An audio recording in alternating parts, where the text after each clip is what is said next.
This week at NASA. This is a very exciting mission. It's nice that we have this for the team to go and execute for Atlantis' last scheduled mission. The teams have done a phenomenal job down here. Again, the vehicle is ready to go fly, is a true testament to the work that the teams have done down here at the Cape. With a green light from NASA managers, Space Shuttle Atlantis and its 6-member STS-132 crew is ready to fly May 14th, while Commander Ken Ham, pilot Tony Antonelli, and mission specialists Garrett Reisman, Michael Good, Pierce Sellers, and Steve Bowen continued preparations for their mission to the International Space Station. Shuttle technicians readied Atlantis for its scheduled 12-day flight. That included loading the orbiter with hypergolic propellants, chemicals that ignite when they come in contact with each other. The propellants are used to help steer the shuttle in space.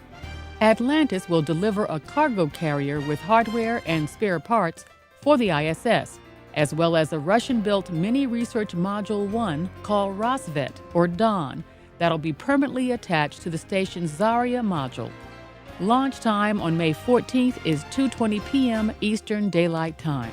5, 4, 3, 2, 1, launch. Stop. The first test of the fully integrated launch abort system for the Orion crew vehicle was successfully completed at the White Sands Missile Range on May 6th.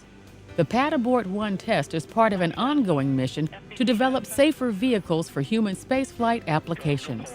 The performance was just absolutely astounding, and we have a lot of relieved and very happy people out there to see all this hard work that they've done come to fruition. It's the first abort system the U.S. has developed since Apollo, but it's much more advanced. It has more capability, advanced technologies that will be of value to us in the future. The information gathered through the test will help shape future emergency escape systems for crews. Wow. That went like clockwork. Gunter Wendt, the first pad leader for NASA's manned space program, died at his home in Merritt Island, Florida, following hospitalization for congestive heart failure and subsequent stroke. Born and educated in Berlin, Wendt became an American citizen in 1955. He worked at Cape Canaveral as an engineer on missile projects for McDonnell Aircraft Corporation, later overseeing spacecraft on the launch pads and all personnel who had access to them in the Mercury, Gemini, and Apollo programs. Essentially, I was responsible for the spacecraft preparations for launch. With other words, once the spacecraft hit the Cape, then we had to coordinate who wants to do what or who must do what from the time it got here until we launched it. Wendt was the last man astronauts Neil Armstrong, Buzz Aldrin, and Michael Collins saw before launching to the moon. I wasn't made to do repetitive jobs. I always said, look what you like to do, then find out what it takes to get the job, and then convince the powers to be that you are the man they need to do. So I always would go after the job I like to do, and anything new, fascinating, was it. Gunter Wendt was 85. NASA's Terra and Aqua satellites continue to help the National Oceanic and Atmospheric Administration keep an eye on the recent Gulf oil spill. NOAA is the lead agency on oil spills, and periodically captured imagery provided by the two NASA spacecraft are helping supplement data needed to assess the extent of the accident. The slick from the spill is expected to bring devastating economic loss to the Gulf Coast region. At the Dryden Flight Research Center, the newly dubbed Full-Scale Advanced Systems Testbed, or FAST aircraft, has begun flights to demonstrate the workings of its research flight control system. Good, clear for half stick 360 roll. All right.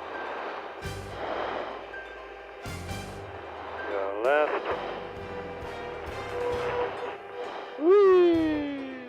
The demonstration flights are part of NASA's Integrated Resilient Aircraft Controls, or IRAC project, Data from Iraq will be used to design and develop aviation systems better enabled to safely fly and land damaged aircraft.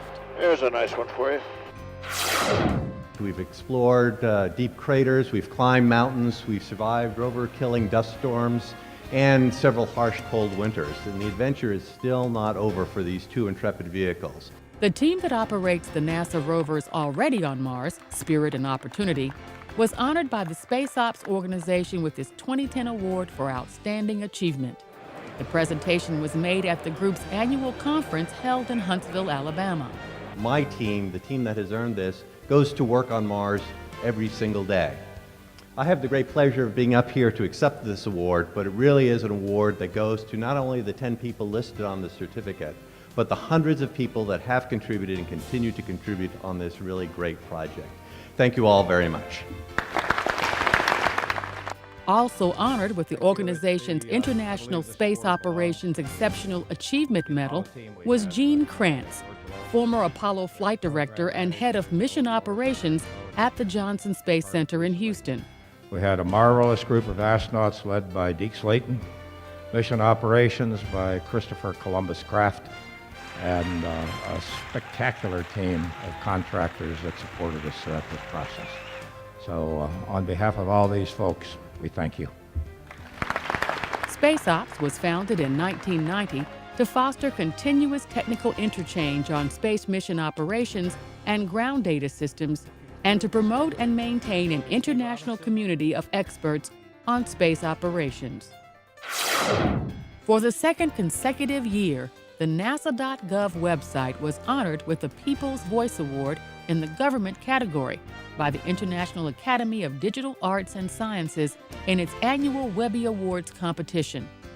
JPL won the People's Voice Webby in the science category for climate.nasa.gov, and NASA Home and City 2.0 was selected as the government Webby winner by the organization's panel of judges. From better brakes and safer tires to heat-resistant paint and cleaner emissions, NASA's contributions to the auto racing world and drivers everywhere were featured in the traveling exhibit From Rockets to Race Cars at Virginia's Richmond International Raceway. Highlights were a quarter-scale NASA Benefits race car and a wheel exhibit, which includes a NASCAR tire, Shuttle tire, lunar rover tire, a lunar tweel, a non-pneumatic tire-wheel combination, and a spring tire. Fans could see, touch, and compare the wheels of yesterday, today, and tomorrow. The Rockets to Race Car exhibit has a few more pit stops to make this spring, including the Darlington Raceway, the Charlotte Motor Speedway, and the Kentucky Speedway. And that's This Week at NASA. For more on these and other stories, log on to www.nasa.gov.